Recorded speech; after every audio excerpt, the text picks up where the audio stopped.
Time पे तो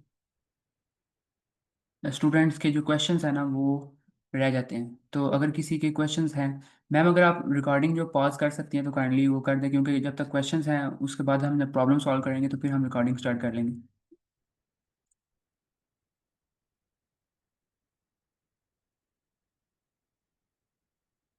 okay, अगर किसी के क्वेश्चन है तो काइंडली आप पूछ लें।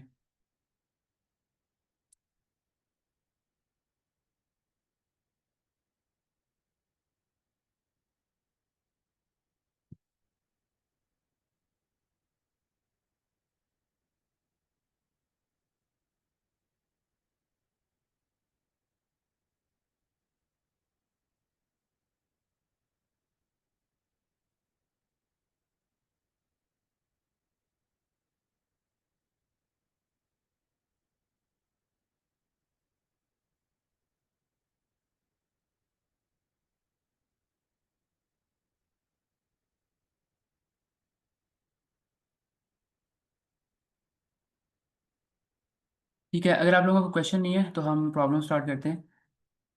ठीक है, ये मैं इस वजह से कह रहा था कि क्योंकि कुछ फीडबैक्स थे स्टूडेंट के, तो वो मैं चाह रहा था कि मुझे स्टूडेंट से ही पता चल जाए कि आप लोग जो है ना वो आप लोगों को इस सेशन का कोई फ़ायदा हो रहा है या फिर हम इसको इम्प्रूव कर सकते हैं।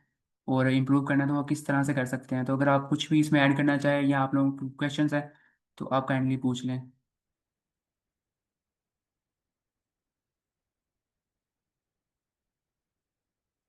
अच्छा, अगर आपको इस सेशंस का कुछ भी बेनिफिट हो रहा है तो काइंडली एक दफ़ा थम्स अप कर दें।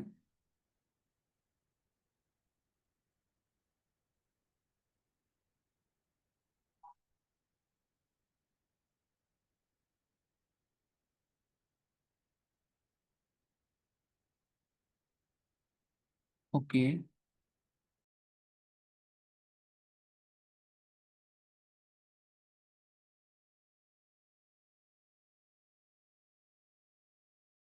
आई एम रियली सॉरी, मुझे बस 1 मिनट दीजिएगा, मैं आईकोड गुरु के अकाउंट से ज्वाइन कर रहा हूँ इसको।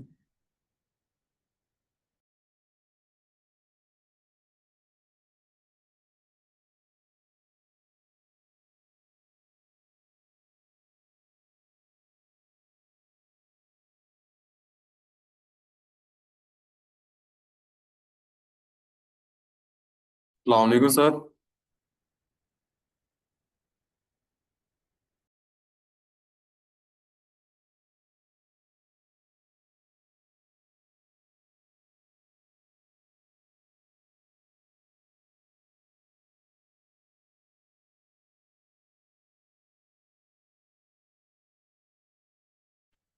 वालेकुम सलाम। अच्छा, यहाँ पे कुछ बोल रहे थे तो मैं लीव कर गया था, काइंडली आप दोबारा से पूछ लें, क्या पूछ रहे थे आप? मैं यही कह रहा था कि मैं ना थोड़ा सा लेट ज्वाइन हुआ, तो आप कुछ कह रहे थे, क्या कह रहे थे?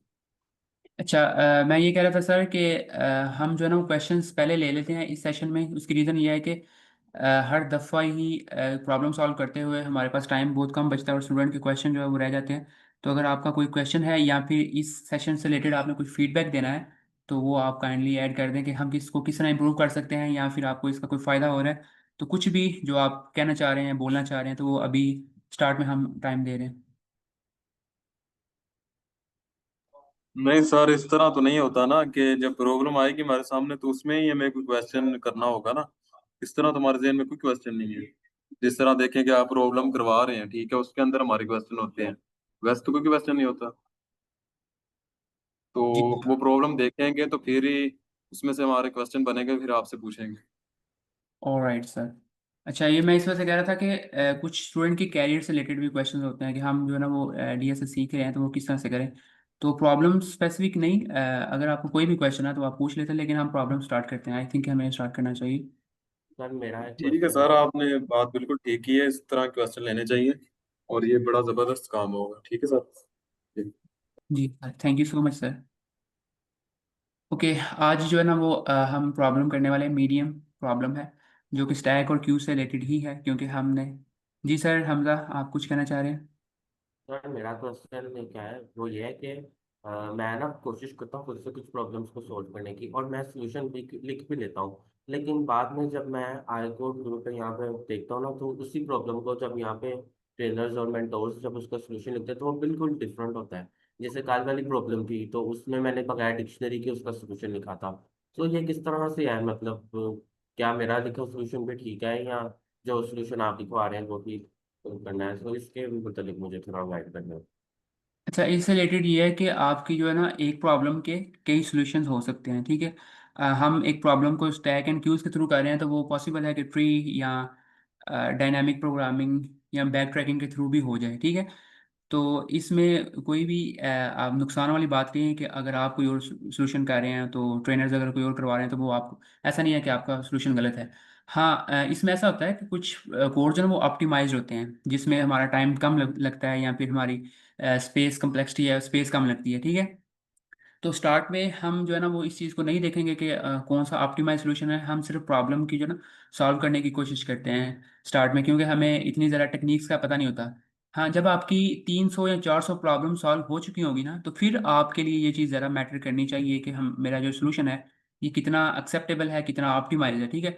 अभी अगर आपकी इतनी ज़्यादा प्रॉब्लम सॉल्व नहीं है तो फिर आप जो है ना वो सिर्फ प्रॉब्लम देखो और उसकी डिफरेंट टेक्निक्स देखो। अगर आप ये देख रहे हो कि एक प्रॉब्लम है, उसको मैंने इस तरीके से किया है, तो अगर कोई कोई और टेक्निक बता रहा है तो उसको भी सीखोगे, अच्छा ये प्रॉब्लम इस तरीके से भी हो सकती है, इससे आपका नॉलेज बढ़ेगा। और इससे डीमोटिवेट होने की जरूरत नहीं है कि मेरा सोल्यूशन कुछ और है, कोई और कुछ करवा रहा है। इससे आप वो भी सीखो, सारी चीज़ें देखो, और एक प्रॉब्लम के मल्टीपल सॉल्यूशंस हो सकते हैं। ये मेरा आंसर है इसमें। ठीक है sir, thank you. You are welcome sir. Excuse me sir, yes sir. मेरा भी क्वेश्चन था एक। तो कल ना एक मैम थी, वो बता रही थी कि किस तरह हमने अपनी लीड कोड को गिटहब पे पुश करना है। तो फिर वो सेशन एंड हो गया था, फिर उन्होंने बताया नहीं था। तो काइंडली आप बता सकते हैं कि ताकि हम लीड कोड सोल्व करते हैं तो वो सेव हो जाए ना, ताकि बाद में हमें फायदा भी हो उसका। बिल्कुल एग्जैक्टली, तो इसके लिए आप जो है ना वो सिंपल, आपको गिट हब यूज़ करना आता है, गिट यूज़ करना आता है आपको? जी जी सर, आता है। वो लीड हब की एक्सटेंशन ऐड करनी है, उसके बाद नहीं समझ आ रही ना, पुश नहीं हो रही मेरी। हम्म, ठीक है। इसमें सबसे पहले आप गिटहब के ऊपर एक रिपो क्रिएट करते हो, ठीक है। मैं एक जनरल ओवरव्यू दे देता हूँ आपको, उससे समझ आ जाएगी। आप एक रिपो क्रिएट करते हो जैसे डीएसए के नाम से। तो उसमें आपने अपने हर फोल्डर का जो या हर दिन की प्रोग्रेस शेयर करनी होती है, ठीक है। तो जो भी आईडी आप यूज़ कर रहे हो, मैं तो व्हील स्टूडियो यूज़ करता हूँ, व्हील स्टूडियो। तो उसके ऊपर मैं उस जो रिपो मैंने गिटहब पे बनाई है ना उसको यहाँ पे क्लोन करूँगा, ठीक है। बहुत से लोग क्या करते हैं, वो गिटहब पे एक अलग रिपो बनाते हैं, यहाँ पे एक अलग विजुअल स्टूडियो पे एक अलग फोल्डर क्रिएट करते हैं, ठीक है। और फिर अपनी गिटहब की रिपो को अपने विजुअल स्टूडियो के फोल्डर के साथ कनेक्ट करते हैं। तो ये भी अप्रोच सही है, लेकिन मैं ऐसा नहीं करता। मैं पहले गिटहब की रिपो बनाता हूँ और यहाँ पे अपने एक फोल्डर, यहाँ पे उसको अपने विजुअल स्टूडियो में डेस्कटॉप के ऊपर या किसी भी फोल्डर के अंदर डाउनलोड या डॉक्यूमेंट्स के अंदर जहाँ पे भी मुझे उसको रखना है वहाँ पे मैं जाके टर्मिनल के थ्रू वहाँ पे जाके उसको क्लोन करता हूँ। इससे ये होता है कि मेरी जो ऑनलाइन जो रिपो है ना, जो रिमोट पड़ी हुई है, वो मेरे लोकल के साथ कनेक्ट हो जाती है बाय डिफॉल्ट। तो मैं सिंपल उसमें कोड लिखूंगा और 3 से 4 कमांड्स है गिट हब की, तो वो आपकी उससे पुश कर देती हैं। अगर आपको कोई इशू आ भी रहा है ना, तो इस वजह से आ रहा होगा कि आप गिट हब पे अलग से एक रिपो बना रहे हो, अपने यहाँ पे विजुअल स्टूडियो पे एक अलग से फोल्डर क्रिएट कर रहे हो। तो फिर उसको एक एक या दो एक्स्ट्रा कमांड्स हैं उसके थ्रू आपको हो जाएगा। तो अगर मैं वो दोबारा से प्रोसेस करूँगा तो उससे थोड़ा सा टाइम लग जाएगा। क्या हमें वो प्रोसेस करना चाहिए या ये प्रॉब्लम सॉल्व करनी चाहिए, सर आप क्या कहते हैं? प्रॉब्लम सॉल्व करने चाहिए। Thank you so much sir. अच्छा, अगर किसी का क्वेश्चन नहीं है, हमारा टाइम भी 13 मिनट्स हो चुके हैं, तो हम इस प्रॉब्लम को देखते हैं। प्रॉब्लम का नेम है मीन स्टैक। काइंडली कोई इस प्रॉब्लम को एक दफ़ा रीड कर दे। Design a stack that supports push, pop, top, and retrieving the minimum element in constant time. Implement the minStack class. The minStack initialize the class object. Void push integer will pushes the element into the stack. Void pop remove the element on the top of the stack. Integer top gets the top element of the stack. Int get min retrieve the minimum element in the stack. You must implement a solution with we go one time complexity for each function. Thank you so much sir. इसकी किसी को समझ आइए कि इसमें हम क्या करने वाले हैं?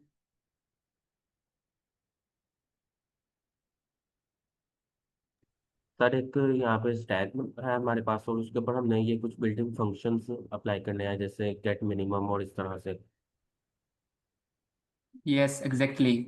अच्छा, इसमें एक ट्विस्ट ये है कि you must implement the solution with big of one time complexity for each function. ठीक है, तो यहाँ पे हमारे कुछ जो कंसेप्ट हैं वो दोबारा से रिट्रेट भी हो जाएंगे, रिपीट भी हो जाएंगे, और कुछ हमें सीखने को भी मिलेगा अगर हम बिग ऑफ वन के साथ इसको सॉल्व करेंगे। ठीक है, तो बिल्कुल आपने सही बोला है। सबसे पहले हमने यहाँ पे एक मिन स्टैक इनिशियलाइज की है। Initialize the slack stack object, यहाँ पे एक क्लास ऑलरेडी इनिशियलाइज है। जब आप ये ओपन करोगे प्रॉब्लम तो आपको ये कोड बाय डिफॉल्ट इसी तरह मिलेगा। ठीक है, तो इसमें एक क्लास जो ना वो डिफाइंड है, उसमें एक पुश का फंक्शन है, एक पॉप का है, टॉप का है, और गेट मिन का है। गेट मिन का मतलब है हमने उस स्टैक के अंदर से जो मिनिमम वैल्यू है उसको रिटर्न करना है with the time complexity of big of one.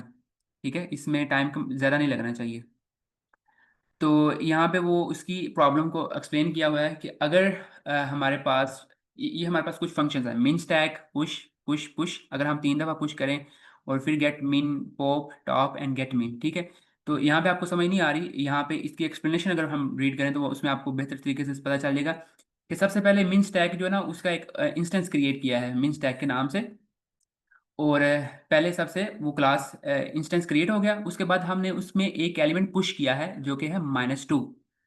यहाँ पे हमने उसके अंदर एक एलिमेंट पुश किया, फिर उसके अंदर 0 को पुश किया, और देन लास्ट में हमने उसमें -3 को पुश किया। जब हमने इन तीनों एलिमेंट्स को पुश कर लिया तो उस टाइम हमारी स्टैक के अंदर 3 वैल्यू स्टोर हो चुकी हुई हैं, -2, 0 एंड -3। ठीक है, अब हमने ये पुश के थ्रू, पुश फंक्शन के अंदर ये तीनों एलिमेंट्स ऐड किए हैं। ठीक है, तो यहाँ पे भी आप देख रहे हो कि यहाँ पे 3 दफ़ा पुश का फंक्शन कॉल हुआ था, तो हमारे पास 3 वैल्यू उसमें ऐड हो चुकी हैं।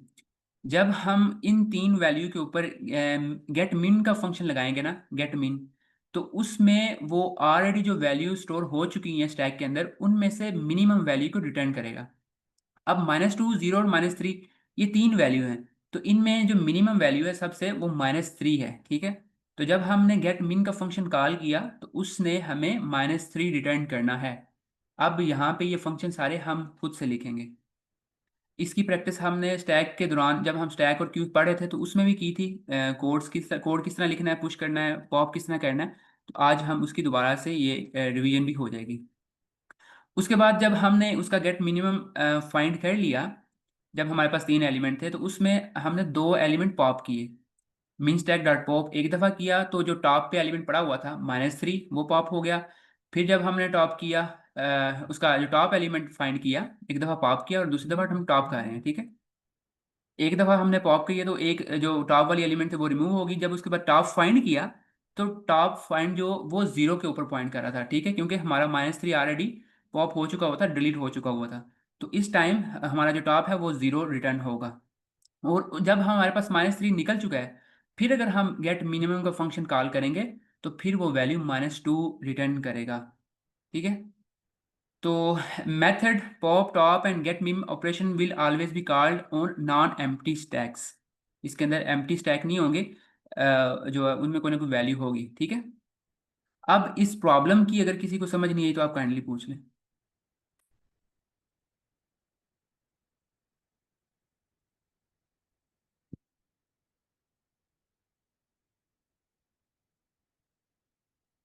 अच्छा, एक दफ़ा मुझे बता दें कि आपको ये चीज़ क्लियर है। थम्स अप कर दीजिएगा प्लीज़ एक दफ़ा। सर यहाँ से एक्सप्लेनेशन में से थोड़ी समझ नहीं आई, ये थोड़ा सा रिपीट कीजिएगा। कहाँ से भला, स्टार्ट से? एक्सप्लेनेशन से। ठीक है, एक्सप्लेन, इसको मैं एक्सप्लेन दोबारा से कर देता हूँ। Give me 1 minute please.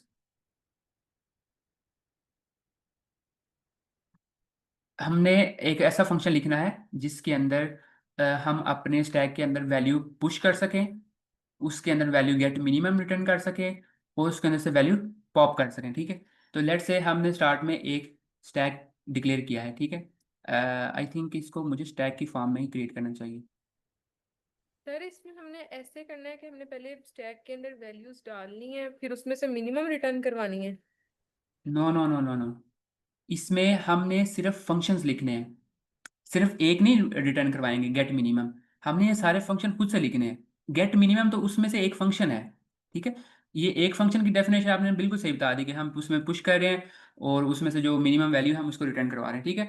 तो इस प्रॉब्लम की रिक्वायरमेंट ये है, मैं यहाँ पे अगर बताऊँ तो यहाँ पे हमें कुछ कोड दिया गया है जो बाय डिफॉल्ट पहले दिया गया है, हमने सिर्फ इसको फिल करना है। हमने पुश का एक फंक्शन लिखना है जो कि एलिमेंट पुश कर देगा, और हमने पॉप का एक फंक्शन लिखना है इसके अंदर जो कि इस एलिमेंट को जो भी टॉप के ऊपर पड़ा होगा उसको पॉप कर देगा।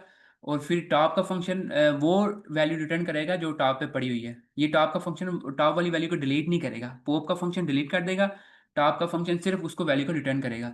और फिर जो गेट मिनिमम है ये उस सारी लिस्ट के उस सारी स्टैक के अंदर से जो मिनिमम वैल्यू है उसको रिटर्न करवाएगा with the time complexity of 1, ठीक है। मैं यहाँ पे इसको एक दोबारा दोबारा से करता हूँ, आपको इस चीज़ की बेहतर अंडरस्टैंडिंग हो जाएगी।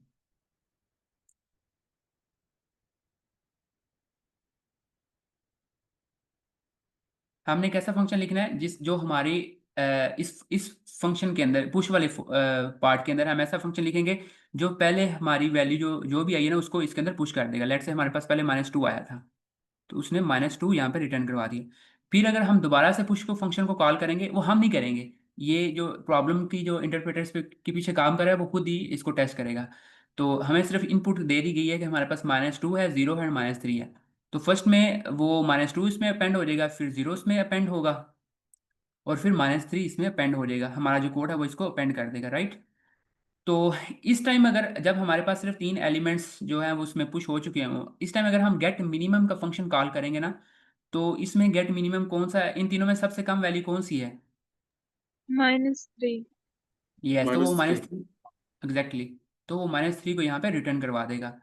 तो अब अगर हमने आगे चलें और हम अपना पोप का फंक्शन दोबारा से कॉल करें, तो ये -3 जो है ना वो पोप का फंक्शन क्या करता है, वो जो टॉप पे वैल्यू पड़ी हुई है ना उसको रिटर्न भी करवाता है और डिलीट भी कर देता है, ठीक है। तो जब हम पोप का फंक्शन कॉल करेंगे तो ये -3 खत्म हो जाएगा। अब अगर हम दोबारा से टॉप का फंक्शन कॉल करें तो वो कौन सी वैल्यू को रिटर्न करवाएगा? 0 को। 0। सर 0 को। एग्जैक्टली, बिल्कुल, क्योंकि हमारे टॉप पे 0 ही पड़ा हुआ है। अब अगर हम -3 को यहाँ से पॉप करने से पहले टॉप रिटर्न करवाते तो उसने -3 ही रिटर्न करना था, क्योंकि वो टॉप पे -3 पड़ा हुआ है। अब चूंकि हमारा -3 डिलीट हो चुका हुआ है, हमारी लिस्ट स्टैक के अंदर से 2 एलिमेंट्स हैं, 0 और -1। अब अगर हम उसके ऊपर -1 का फंक्शन दोबारा से लिखेंगे ना, तो वो इसमें से वैल्यू जो इन दोनों में से कम वैल्यू -2 की है, ठीक है, तो वो -2 को यहाँ पे रिटर्न करवा देगा। ये हमारे यूज केसेस हैं। तो हमने सिंपल सिर्फ ये फंक्शन लिखने हैं जो ये सारे काम करेंगे और हमारी ये प्रॉब्लम सॉल्व हो जाएगी, राइट। आपको आई होप कि ये चीज़ क्लियर है। Yes sir. सर इसी तरह है ना कि पहले हम स्टैक में 3 ये -2 0 -3 पुश करेंगे स्टैक वाले पुश वाले फंक्शन के अंदर। फिर पो वाले के अंदर हम जो है ना खत्म कर देंगे ना, -3 खत्म हो जाएगा। उसके बाद फिर टॉप वाले में क्या कहते हैं, जो टॉप पे होगा एलिमेंट तो वो रिटर्न करा देंगे। उसके बाद गेट मिनिमम जो मिनिमम होगा उसमें स्टैक के अंदर वो रिटर्न करवा देंगे इसी तरह। बिल्कुल ऐसे सर, ठीक है। तो अब हम कोड लिखते हैं। सबसे पहले हमने अपने स्टैक को इनिशियलाइज करना है। तो जब हम ये पढ़ रहे थे कोड्स स्टैक और व्यू का, स्टैक एंड क्यूज, तो उसमें हमने क्लास के थ्रू भी इसका कोड देखा था कि पहले तो हमने लिस्ट के बारे में देखा था, लिस्ट के थ्रू हम स्टैक किस तरह इंप्लीमेंट कर सकते हैं, फिर हमने क्लास से रिलेटेड भी देखा था। तो क्लास के थ्रू अगर हमने सबसे पहले स्टैक को इनिशियलाइज कराना है, एम्प्टी स्टैक को, तो हम किस तरह कर सकते हैं वो हम इस पार्ट में करेंगे। अगर किसी को याद है तो काइंडली मुझे बता दें।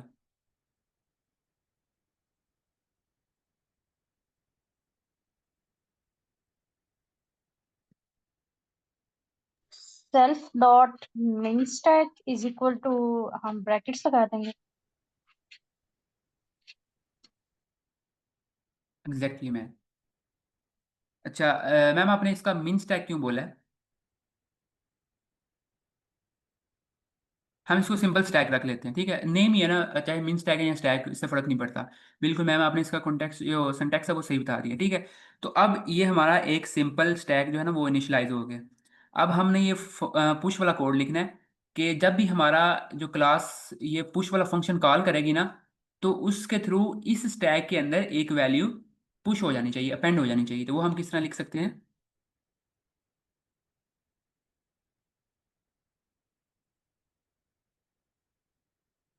मैं आपको सोचने पे मजबूर करूँ ताकि आपकी जो कंसेप्ट है वो रिवाइज हो।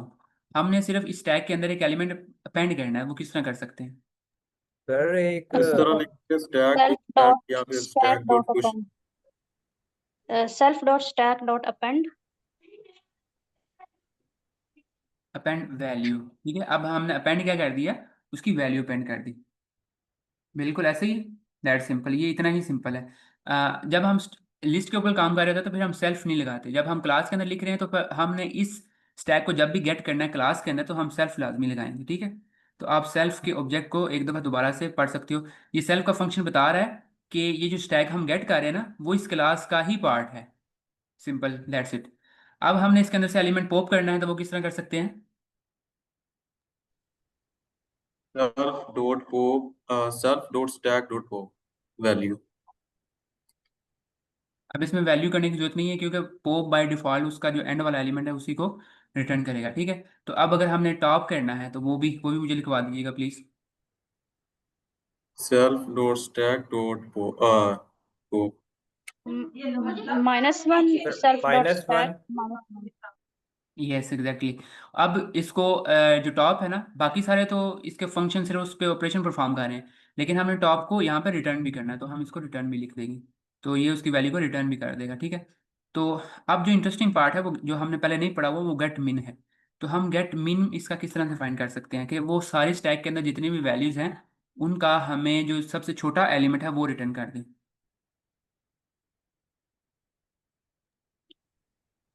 सर जो मेन फंक्शन यूज होता है उस मेन फंक्शन है उसको यूज करके। हाँ, इसके अंदर क्या पैरामीटर जाएगा? सर इसके अंदर हम लोग सेल्फ डॉट स्टैक लिख देंगे और इसे रिटर्न भी कर देंगे पहले। बिल्कुल सर, आप बिल्कुल सही कह रहे हैं। अच्छा, अब इसके थ्रू हमने क्या किया, हमने एक स्टैक क्रिएट की जो कि एम्प्टी स्टैक थी। उसके अंदर पुश का फंक्शन इंप्लीमेंट किया, वो किस तरह किया? Self dot stack dot append, append के थ्रू हमने उसमें वैल्यू अपेंड कर दी तो उसने उसको पुश कर दिया इसके अंदर। जब हमने पॉप करना था तो पॉप करने के लिए हमें उसको वैल्यू को रिटर्न करने की जरूरत नहीं है, self dot stack dot pop कर दिया। और इसी तरह जब टॉप किया, टॉप हमने फाइंड करना था, टॉप जो उसका लास्ट वाला एलिमेंट है हम उसको डिलीट नहीं कर रहे, हमें उसकी वैल्यू चाहिए, हमें उसकी वैल्यू गेट करनी है, इस वजह से हम वहाँ पर रिटर्न कर रहे हैं। और सिमिलरली गेट मिन के लिए एक पाइथन का जो बाय डिफॉल्ट फंक्शन है मिन और मैक्स, आप इसको एक दफ़ा फिर से देख लीजिएगा। वो क्या करता है, वो इसके हर स्टैक के अंदर हर एलिमेंट को जाकर चेक करता है और देखता है कि कौन सी वैल्यू कम है और कौन सी बड़ी है और कौन सी ज़्यादा है, और वो जो उसमें सबसे छोटी होती है उसको रिटर्न करवा देता है, ठीक है। अगर मैं इसको सबमिट करूँ तो लेट्स सी हमारा जो कोड है काम कर रहा है या नहीं। बिल्कुल, हमारा जो कोड है वो एक्सेप्ट हो रहा है। अब वो इसके ऊपर जो ये केसेस है ना ये खुद से लगा रहा है बैकएंड के अंदर, वो इसमें 3 वैल्यू पुश करके देख रहा है और उनको लाइक उसमें पॉप भी कर रहा है, टॉप भी कर रहा है। लेकिन हमारी प्रॉब्लम यहाँ पे सॉल्व नहीं हुई। यहाँ से इसका इंटरेस्टिंग पार्ट स्टार्ट हुआ है अभी, कि हमने इसकी जो टाइम कम्प्लेक्सिटी है वो बिग ऑफ 1 करनी है। अब ये सारे ऑपरेशन, कोई मुझे पुश की टाइम कम्प्लेक्सिटी बता सकता है क्या है? सर वो कांस्टेंट होगी। बिल्कुल बिग ऑफ 1 होगी, ठीक है। अब पॉप की क्या टाइम कम्प्लेक्सिटी है सर ये भी कांस्टेंट होगी। और टॉप की क्या है? सिमिलर है क्योंकि वो जस्ट -1 कर रहा है, इंडेक्स से वैल्यू गेट कर रहा है। और ये गेट मीन की क्या है टाइम कम्प्लेक्सिटी? सर इसकी बिगो एन है क्योंकि वो स्टार्ट से लेकर एंड तक सब एलिमेंट्स को आइटरेट करेगा, फिर जो है मिनिमम बताएगा। बिल्कुल ऐसा है। तो अब हमने इस फंक्शन को, इस कोड को ऑप्टिमाइज करना है। हम सर इसकी टाइम कम्प्लेक्सिटी बिग ऑफ 1 किस तरह लेके आ सकते हैं? Yes sir. मेरा एक क्वेश्चन है सर, आप इस कोड को जब सबमिट करवा के एक दफा दिखा सकते हैं? यही कोड को आप एक दफा सबमिट करवा के दिखा दें। बिल्कुल सर, मैं इसको सबमिट कर देता हूँ।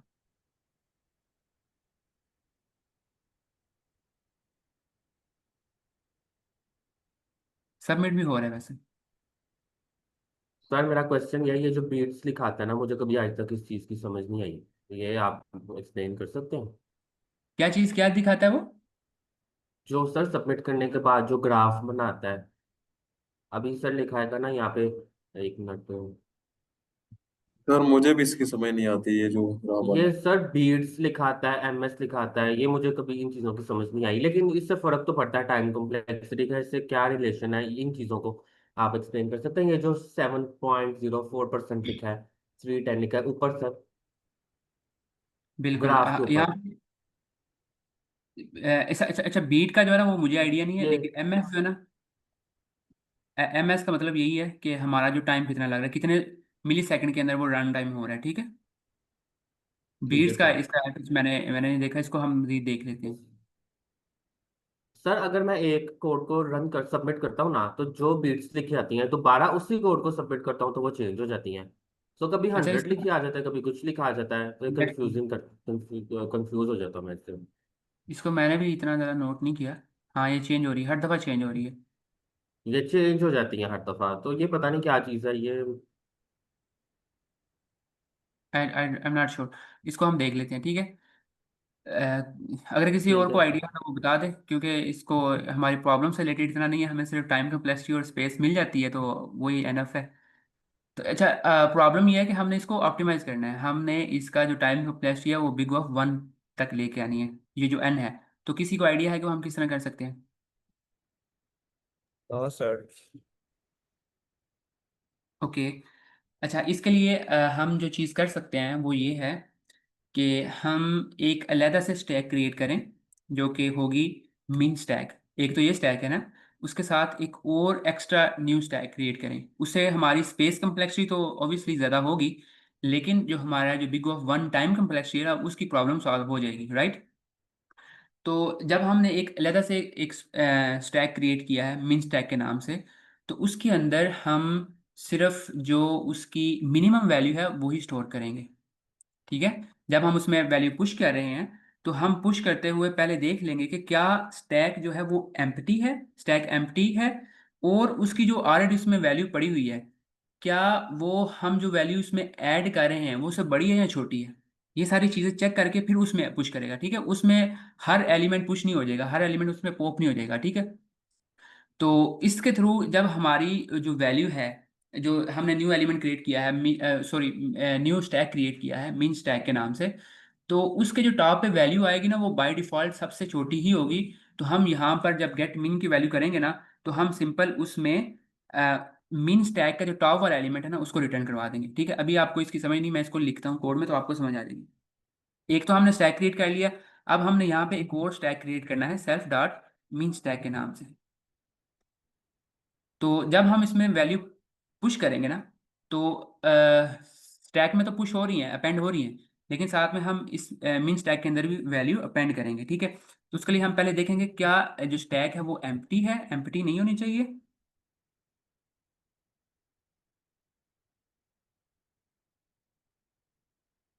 मिन स्टैक, ठीक है, अब यही है और इसके आगे अपेंड आ जाएगा, सॉरी अपेंड नहीं आएगा, मिन स्टैक है। यहाँ पे हम वैल्यू भी चेक कर रहे हैं ना, उसकी वैल्यू जो है वो जो हम ऐड कर रहे हैं वो छोटी है या इक्वल होनी चाहिए सेल्फ डॉट मीन स्टैक की टॉप वैल्यू वैल्यू से। तो अगर तो ये कंडीशन ट्रू है तो फिर हम कर दो सेल्फ डॉट मीन स्टैक,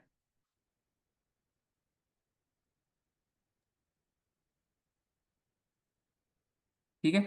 अब इसमें हम क्या कर रहे हैं, नॉट स्टैक जो है ना वो चेक करता है स्टैक की वैल्यू, सॉरी ये मैंने स्टैक डॉट मीन स्टैक क्यों लिख दिया, सॉरी ये self self dot mean stack, और इसमें वैल्यू जो है वो जो ऑलरेडी हम वैल्यू ऐड कर रहे हैं वो इसको कंपेयर करेगा जो इसमें ऑलरेडी पहले टॉप पे पड़ी हुई है उसकी वैल्यू के साथ।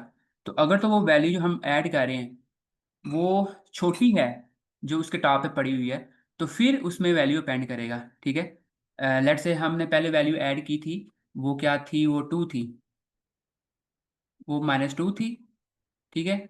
अब जब ज़ीरो आएगा ना, ज़ीरो, यहाँ पे हम जब ज़ीरो ऐड करेंगे तो ज़ीरो को इस कंडीशन के थ्रू वो एक्सेप्ट ही नहीं करेगा। अब ज़ीरो को वो इस यहाँ पे कंपेयर करेगा, वैल्यू जो है वो छोटी होनी चाहिए उसके टॉप में जो ऑलरेडी पड़ी हुई, इसके टॉप में ऑलरेडी -2 पड़ा हुआ है।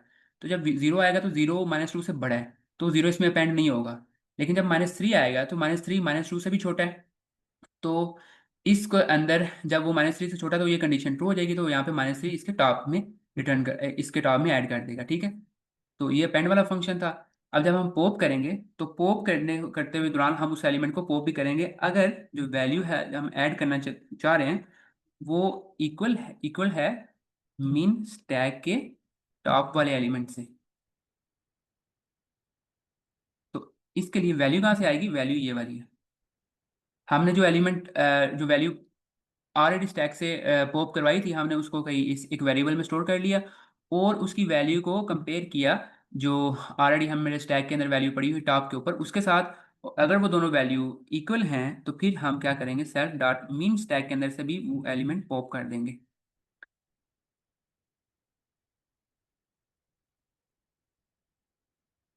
राइट, तो इससे वो पॉप भी हो जाएगा। टॉप के अंदर हमें ये करने की जरूरत नहीं है मीन स्टैक, लेकिन यहाँ पे हमें इसका बड़ा फायदा होगा, वो ये है कि सिंपल हम यहाँ पे मीन स्टैक का टॉप वाला एलिमेंट रिटर्न कर देंगे।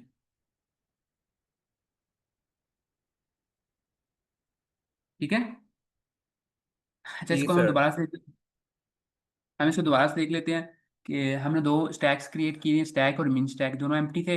पुश करते हुए सबसे पहले तो हमने स्टैक वाले में तो वैसे ही पुश कर दिया, लेकिन मिन स्टैक के अंदर हमने कंडीशन लगाई कि नॉट स्टैक होना चाहिए, वैल्यू उसमें होनी चाहिए, और अगर जो हम वैल्यू ऐड कर रहे हैं वो उसके टॉप में जो वैल्यू पड़ी हुई उससे छोटी है या इक्वल है तो फिर ही उसके अंदर अपेंड करो, अदरवाइज उसके अंदर अपेंड ना करो। पोप के लिए हमने जो वैल्यू पोप की थी, यस। सर इस पुश में हम ये कंडीशन नहीं लगाएंगे कि अगर मीन स्टेक जो है वो खाली है तो पहले हम उसमें वैल्यू अपेंड करेंगे। मीन स्टैक अगर हाल ही है, यस एग्जैक्टली, हम वो कंडीशन लगा रहे हैं यहाँ पे। जी सर, आपने वो सर नहीं लिखा मतलब। अच्छा, वो यहाँ पे कंडीशन पुश कर रहे हैं ना, तो वो यहाँ पे कंडीशन हैंडल हो रही है।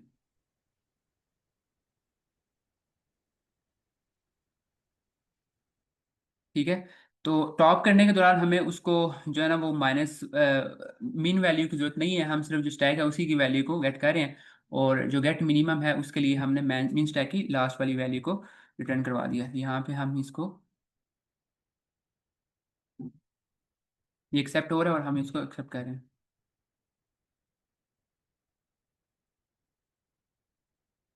हमारा ये सोल्यूशन एक्सेप्ट भी हो रहा है। अच्छा, अगर इसमें कोई क्वेश्चन है तो आप काइंडली पूछ लें। जी सर। सर मैं इसमें एक एडिशन करूंगा, जो क्वेश्चन था सोल्यूशन में वो ग्राफ का, वो एक्सेप्टेड वाला टैब ओपन करना। सर इसमें वो वही बता रहा है कि जो हमारा कोड है वो लीड कोड के सर्वर पर चलने वक्त उसने कितना टाइम लिया। करंटली यहाँ 4 मीटर पर सेकेंड है और उसे मेमोरी कितनी ली वो भी बता रहा है। और बीट्स में वो बता रहा है कि कितने सोल्यूशन से ज्यादा इफेक्टिव है, जो इसके पास सोल्यूशंस पड़े हैं उनमें कितना ज्यादा इफेक्टिव है। तो सर ये जो हर बार डिफरेंट होता है ना, वो इसलिए क्योंकि लीड कोड के पास शेयर सर्वर्स हैं।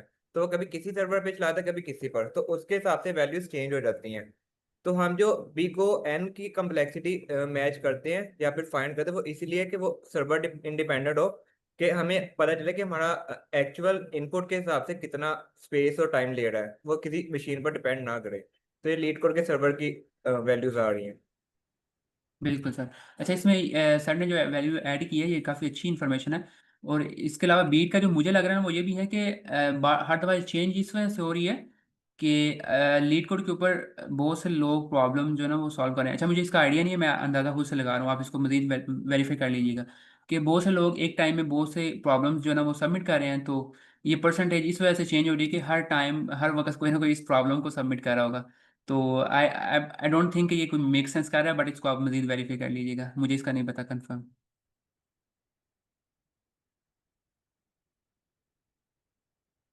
क्योंकि शेयर्ड सर्वर जो है ना वो किस तरह से इसको चेंज कर रहे होंगे, वो इसी से चेंज कर रहे हैं ना कि एक टाइम उनके पास इंफॉर्मेशन हर सेकंड के बाद सिंक हो रही होती है। ये इस बंदे ने इस सेकंड में इतने लोगों ने प्रॉब्लम सबमिट करवाई है और इसमें इतने की है, और फिर हर सेकंड के बाद वो इंफॉर्मेशन चेंज हो रही है, तो मे भी जी प्रॉब्लम हो जी सर, वो कुछ ये। ऐसे हो रहा है कि कभी किसी सर्वर पे चल गया कभी किसी और सर्वर पे चल गया, तो उसके हिसाब से वो देखे 0 मीटर और 10 मीटर तक जा रहा है। वो जिस यस, सर्वर पे चलता है उस हिसाब से। इसका मैं मजीद इंशाल्लाह कल देख के ना वो हम सर इसको ये जी उस बारे में बात सर होती ये है तो एक और भी चीज है कि जो लीड कोड पे जो हम कोड लिखते हैं ना वो एक कंटेनर में चलता है। यानी इसके अंदर अब जैसे हम फंक्शंस यूज कर रहे हैं या कोई हम कलेक्शंस में से कोई लाइब्रेरीज को यूज कर रहे हैं तो उसे हमें इंपोर्ट नहीं करना पड़ा, क्योंकि ऑलरेडी जैसे डॉकर कंटेनर है उसके अंदर ऑलरेडी वो सारी चीजें एक एनवायरनमेंट के अंदर लोड हुई हुई हैं और वो एक एनवायरनमेंट में चल रहा है बेसिकली सर्वर के ऊपर। ठीक है। तो सर ये बीट जो है ये चेंज क्यों हो रहा है हर दफ़ा? सर ये सर ये भीड़ का मतलब सर ये बीट का मतलब ये है कि आपकी जो एक्सेप्टेड सबमिशन ने बाकी यूजर के एक्सेप्टेड सबमिशन को कितना बीट किया है। वो मेरे ख्याल से और भी यूजर इसको कर रहे हैं ना, तो इस तरह मेरे ख्याल से बार बार चेंज हो रहा है, बीट हो रही है बार बार शायद। बिल्कुल ठीक है। इसको हम मजीद भी एक दफ़ा देख लेते हैं, ठीक है। तो अगर इस प्रॉब्लम से रिलेटेड आपका कोई भी क्वेश्चन है तो आप काइंडली पूछ लें। सर प्रॉब्लम क्लियर है, समझ आ गया। Thank you sir. अच्छा, नेक्स्ट प्रॉब्लम है नेक्स्ट ग्रेटर एलिमेंट। ये जो प्रॉब्लम है, ये अगर हमारी ये प्रॉब्लम सॉल्व हो जाती है तो इससे रिलेटेड एक और मीडियम लेवल प्रॉब्लम है, वो भी इंशाल्लाह हमारी सॉल्व हो जाएगी, वो हम कल करेंगे। तो इसमें जो प्रॉब्लम है वो हमने क्या करना है कि नेक्स्ट ग्रेटर एलिमेंट फाइंड करना है। The next greater element of some elements x in an array is the first greater element that is to be right of x in the same array, okay। अच्छा, यहाँ पे एक चीज़ मैं सिर्फ highlight करूँगा कि अगर मेरे कुछ वर्ड्स आपको लाइक मैं सही से नहीं बोल रहा तो थोड़ी सी मेरी तबीयत अपसेट है, तो इस वजह से मे भी मैं आपको सही से आइडियाज़ भी क्लियर ना कर पा रहा हूँ। तो उसके लिए I am really sorry. Just मुझे अर्जेंटली यहाँ पे इस मीटिंग में आना पड़ा था, so that's why. No sir you clear are है, समझ आ रहा है, ठीक है। सर आप बहुत अच्छा सर आप एक्सप्लेन कर बहुत रहे अच्छा हो। एक्सप्लेन कर रहे हैं, आपने बड़ा अच्छा समझाया पिछली भी प्रॉब्लम। थैंक जी यू सर, सर। अच्छे से समझ आ गया है। हर चीज़ सर बहुत अच्छे से समझ आ रही है, आप बहुत अच्छा एक्सप्लेन कर रहे हैं, आप कंटिन्यू करें। Thank you so much sir. अच्छा, you are given two distinct zero indexed integers array nums1 and nums2 where nums1 is a subset of nums2, okay। तो for each I should be greater or equal to 0 and less than length, find the index j such that nums1 का I should be equal to nums2 का j and determine the next greater element of nums2 j in nums2। If there is no next greater element then the answer of that query is -1, ठीक है। अब यहाँ पे वो हमें उसने दो अरेज दे रही हैं, एक nums2 और एक nums1। जो nums2 है वो ग्रेटर है nums1 से, और जो nums1 है वो सबसेट है nums2 का, ठीक है। यहाँ पे लिखा हुआ सबसेट ऑफ nums2। इसका मतलब जो nums1 के अंदर जितने भी एलिमेंट होंगे ना, वो ज़रूरी है कि वो nums2 के अंदर भी मौजूद हों। यहाँ पे nums2 के अंदर 1 3 4 2 है और nums1 के अंदर 4 1 2 है, ठीक है। तो nums2 बड़ा है और nums1 छोटा है, और ये nums1 सबसेट है nums2 का। तो हमने क्या करना है, हमारी प्रॉब्लम ये है कि इस nums1 के एलिमेंट को देखना है, और इसके एलिमेंट को देखने का, और ये देखना है कि ये जो nums1 के अंदर एलिमेंट आए हैं इसकी पोजीशन nums2 के अंदर क्या है, और इसकी पोजीशन जो है उससे आगे इससे बड़े कितने एलिमेंट हैं, ठीक है। लेट्स से हमारे पास यहाँ पे nums1 है 4 1 2। अब हम क्या करेंगे, हम सबसे पहले 4 की पोजीशन nums2 के अंदर देखेंगे क्या है। nums2 के अंदर इसकी पोजीशन 2 इंडेक्स पे है, और इससे आगे इससे कितने बड़े एलिमेंट हैं, इससे 4 के आगे सिर्फ एक ही एलिमेंट है 2, और 2 इससे छोटा है 4 से। तो इस केस में हम यहाँ पे -1 रिटर्न करा रहे हैं, ठीक है। जब वो छोटा है तो हम यहाँ पे आंसर में -1 रिटर्न करवा रहे हैं। आगे क्या है 1 1 की पोजीशन nums2 के अंदर क्या है, 0 इंडेक्स। अब 0 से नेक्स्ट वाला एलिमेंट क्या है 3, और 3 जो है वो 1 से बड़ा है, तो हमने वो इससे एक ग्रेटर, अब यहाँ पे इससे बड़े 3 और 4 दोनों एलिमेंट इससे बड़े हैं 1 से, ठीक है। लेकिन हमने सिर्फ उससे नेक्स्ट वाला एलिमेंट जो ग्रेटर है वो रिटर्न करवाना है 3। अब फिर वापस हम 2 पे आएंगे, 2 की पोजीशन nums2 के अंदर क्या है, लास्ट वाली, और इससे नेक्स्ट एलिमेंट जो है वो कितने से बड़े हैं, कोई भी नहीं एलिमेंट एग्जिस्ट नहीं करता। तो इस केस में हम यहाँ पे -1 रिटर्न करवा रहे हैं, ठीक है। इसकी एक्सप्लेनेशन है the next greater element for each value of nums1 is as follows, 4 is underlined in nums2, ठीक है। अब इसका फर्स्ट एलिमेंट 4 था और इसको हमने nums2 के अंदर अंडरलाइन कर लिया 4। There is no next greater element, so the answer is -1। Similarly 1 जो है वो इज अंडरलाइंड इन nums2। अब जो 1 है वो nums2 के अंदर 0 इंडेक्स पे पड़ा हुआ है, तो इससे जो नेक्स्ट एलिमेंट था वो 3 था, तो हमने इसको यहाँ पे इस आउटपुट के अंदर 3 रिटर्न कर दिया। और अगेन जब यहाँ पे nums2 था, सॉरी nums1 के जो 2 एलिमेंट था लास्ट एलिमेंट, वो भी इसकी पोजीशन nums2 के अंदर एंड वाली है, तो इससे नेक्स्ट एलिमेंट कोई था ही नहीं, तो हमने फिर भी -1 रिटर्न करवा दिया। यहाँ पे एक और प्रॉब्लम है, nums2 है 1 2 3 4 और nums1 है 2 4। हमेशा nums2 जो है वो सुपर सेट है और nums1 उसका सबसेट है। नम सबसेट मतलब इसके सारे एलिमेंट इसके अंदर मौजूद होंगे। अब 2 की पोजीशन नम्स 2 के अंदर क्या है, 1 इंडेक्स पे। अब ये जो 1 इंडेक्स से आगे कौन सी वैल्यू जो जो कि इससे बड़ी है, फर्स्ट एलिमेंट जो इससे बड़ी है, तो वो 3 है, तो हमने यहाँ पे 3 रिटर्न करवा दिया। फिर अगेन 4 है, 4 की पोजीशन नम्स 2 के अंदर क्या है, लास्ट वाली, और इससे कोई बड़ा एलिमेंट एग्जिस्ट करता है नहीं, तो हमने यहाँ पे -1 रिटर्न करवा दिया। ये हमारे पास प्रॉब्लम है। अगर इस प्रॉब्लम की अगर किसी को समझ नहीं आई कि हम इसमें करेंगे क्या, तो वो काइंडली आप पूछ लें।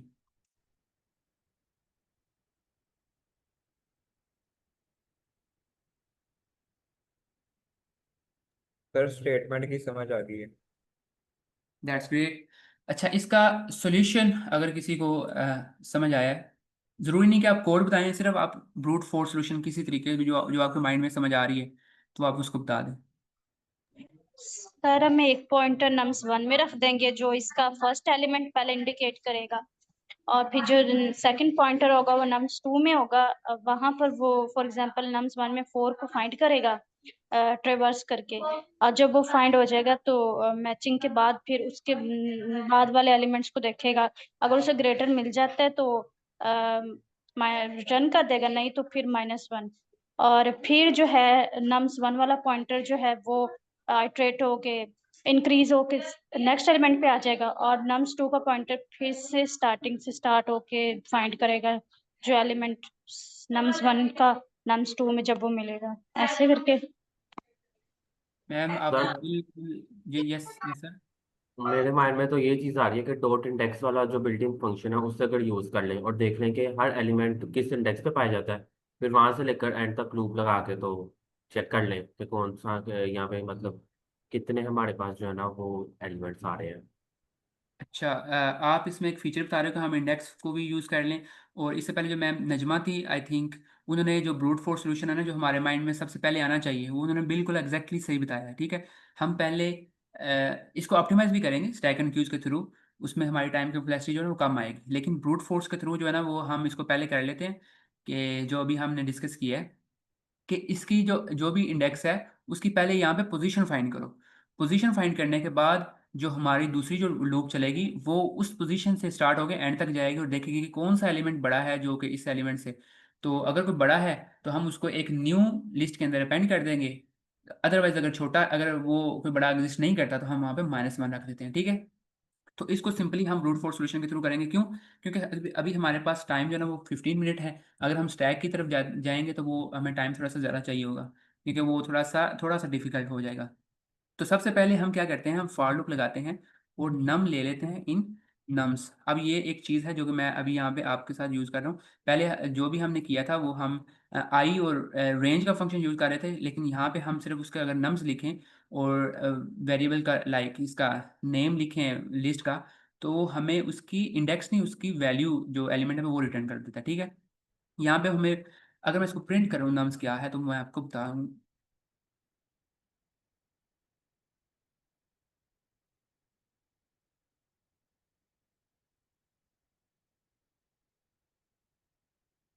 तो यहाँ पे आप देख रहे हो 4 1 2 था नम्स में, और उसने हमें इंडेक्स नहीं, उसमें उसने वैल्यू हमें रिटर्न कर दी। ठीक है, तो हम यहाँ पे डायरेक्ट उसकी वैल्यू गेट कर रहे हैं। और यहाँ पे सर सर ने ये बताया जो था। उन्होंने कहा है कि एलिमेंट अंडरलाइन होगा, ये हम वहाँ प्रॉब्लम स्टेटमेंट से देखेंगे कि फर्स्टली कौन अंडरलाइन होगा। नो नो नो, ये अंडरलाइन वो नहीं कर रहे, उन्होंने सिर्फ हमें यहाँ पे एक्सप्लेन किया है कि अंडरलाइन है।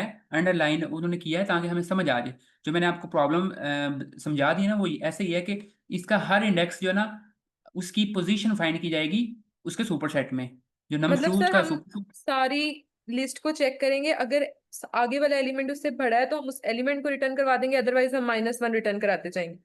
Yes exactly.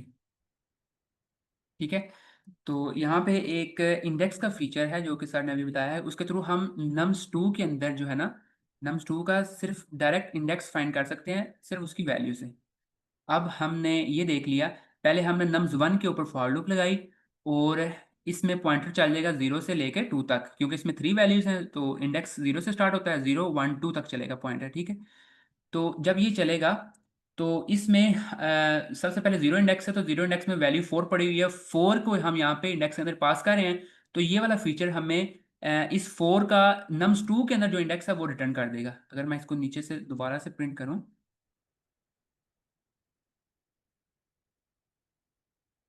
तो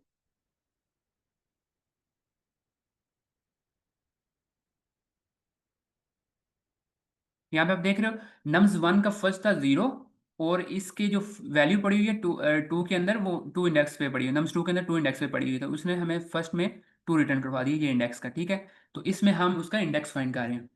अब यहाँ पे एक और फॉर लूप चलेगी, फॉर उसमें हम ये लिख लेते हैं nums range length of nums two, ये कहाँ से स्टार्ट होगा मुझे आप लोग बताएं प्लीज। सर इंडेक्स इंडेक्स से प्लस 1 पे। इंडेक्स प्लस 1, और ये कहाँ तक जाएगा?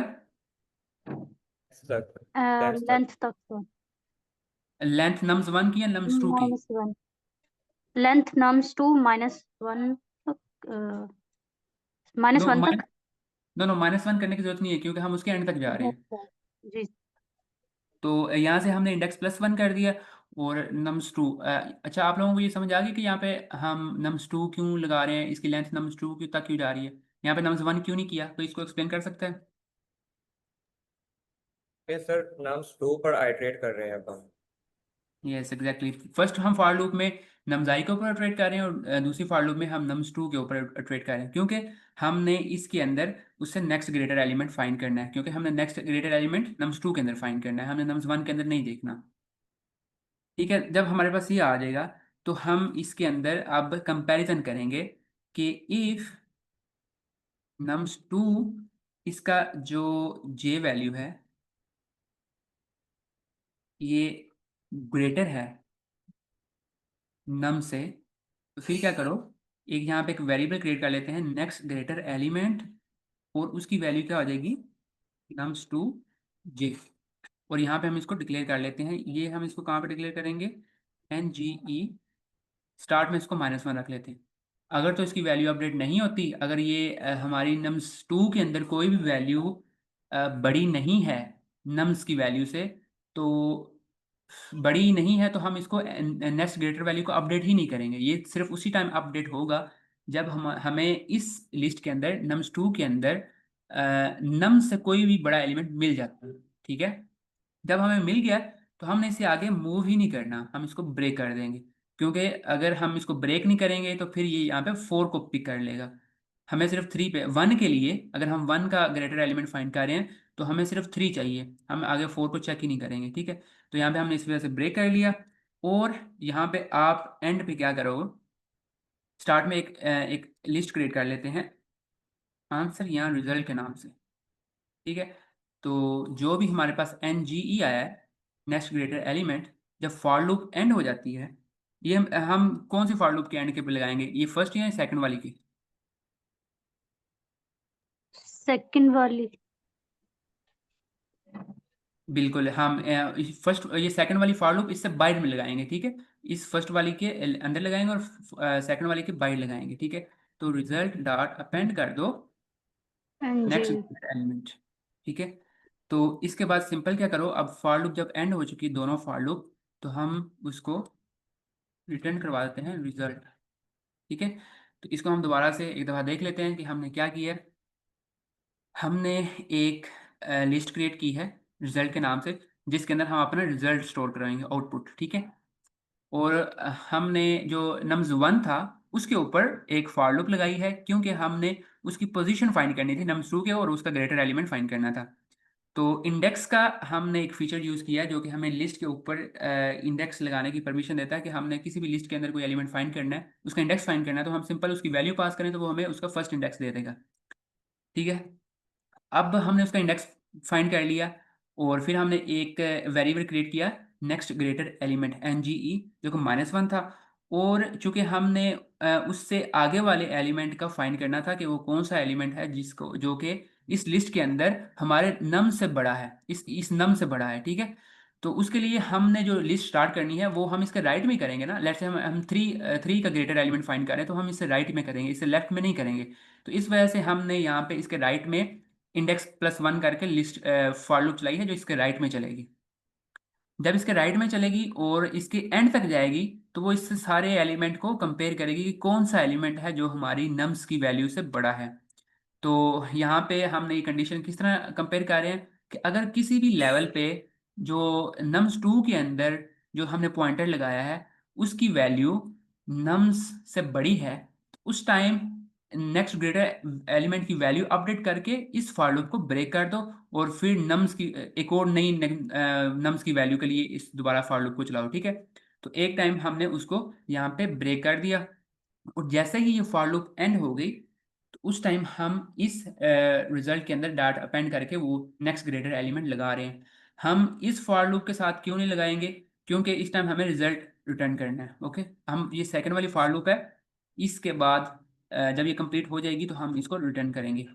तो अगर इसमें कोई इश्यू होगा तो हम देख लेते हैं, अदरवाइज हम सर इसको रन मेरा कर। एक क्वेश्चन है सर इसमें, जी कि सर। टू जब जब उसने जैसे नम्स 1 में 2 को सर्च किया, नम्स 2 का वो लास्ट एलिमेंट आया, तो फिर वो नम इंडेक्स प्लस 1 उसको करके इंडेक्स आउट ऑफ रेंज का एरर देगा या नहीं देगा?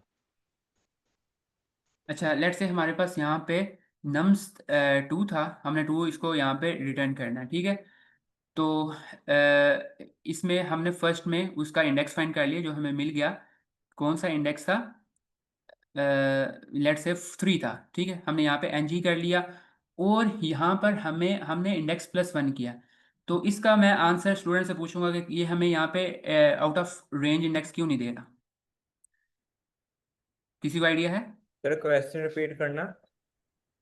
यहाँ पे लेट से हमारे पास जो इंडेक्स है ना, ये इंडेक्स की वैल्यू यहाँ पे वो लास्ट वाला एलिमेंट है nums2 के अंदर। तो जी। ये हमने इंडेक्स प्लस 1 किया, तो हमें यहाँ पे इसकी वैल्यू क्यों नहीं दे रहा? कोई इसका पर आंसर वो करना चाहे? लेंथ भी सेम आएगा, लास्ट एलिमेंट भी सेम होगा, तो वो हमें रेंज कुछ रिटर्न ही नहीं करेगा, नो नो ऐसी नो, है। ये फॉर लूप तो चलेगी, फॉर लूप तो चलेगी ना, फॉर लूप तो ये तब इसमें कोई भी वैल्यू हो, ये फॉर लूप रेंज का फंक्शन तो एटलीस्ट चलेगा। जी सर। सर हमने नेक्स्ट वाला एलिमेंट रिटर्न नहीं करवाना। मिड वाला एलिमेंट? सर नहीं सर, फॉर लूप चलेगा, इंडेक्स लेकिन एंड वो इंडेक्स उस वाला है। टाइम उसकी रेंज डिक्लेयर कर रहा होगा जे की, उसका एलिमेंट को असेस नहीं कर रहा होगा, इसका ये आंसर है। अच्छा, मुझे जो लग रहा है ना वो ये है कि इसके फर्स्ट इंडेक्स को वो जो है वो हमने फर्स्ट इंडेक्स लेना ना, और लास्ट वाला इंडेक्स है वो उसको काउंट ही नहीं करता। ठीक है, तो अगर लेट से हमारा जो एलिमेंट है वो यहाँ से 0 से लेकर 3 तक जा रहा है, तो इसके रेंज के जो पैरामीटर है ना उसमें कोई कंफ्यूजन है। आई एम नॉट श्योर कि इसमें एक एलिमेंट को एक्सेप्ट करता है, दूसरा एलिमेंट एक्सक्लूसिव होता है, वो उसको कंपेयर उसको काउंट ही नहीं करता। तो इस वजह से इसमें ये एलिमेंट का आउट ऑफ रेंज का एरर नहीं आएगा। सर आप दोबारा से सर हमदा इसको रिपीट कीजिए कि ये क्यों नहीं आएगा? यहाँ पे आउट ऑफ रेंज का एरर इसलिए नहीं आएगा, आपकी बात बिल्कुल ठीक है, लेकिन फिर भी अगर हम देखें तो इंडेक्स प्लस 1 तो पहले लिखा हुआ है ना, लेंथ तो बाद में लिखी हुई है। मेन क्वेश्चन तो ये है ना। तो इसका आंसर ये है कि यहाँ पे हम जे की वैल्यू डिक्लेयर कर रहे हैं, इन जो हम असेस कर रहे हैं ना नम्स 2 ऑफ जे, वो हम नेक्स्ट लाइन में असेस कर रहे हैं। तो वैल्यू डिक्लेयर करने से हमें इंडेक्स आउट ऑफ रेंज का एरर नहीं आ रहा है इस वजह से, इस जगह पर, क्योंकि हम वैल्यू असेस ही नहीं कर रहे, हम तो सिर्फ एक वेरिएबल बना रहे हैं जे नाम का। बिल्कुल। आई होप कि आपको सबको एक चीज़ क्लियर है। अगर इसको मैं सबमिट करूँ,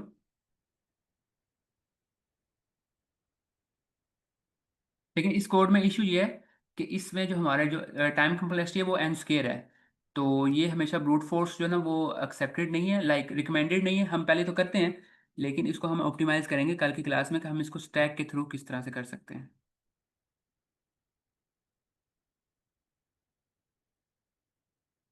किसी का अगर कोई क्वेश्चन है या इसमें कुछ चीज़ रिपीट करनी है तो आप काइंडली मुझसे पूछ लें।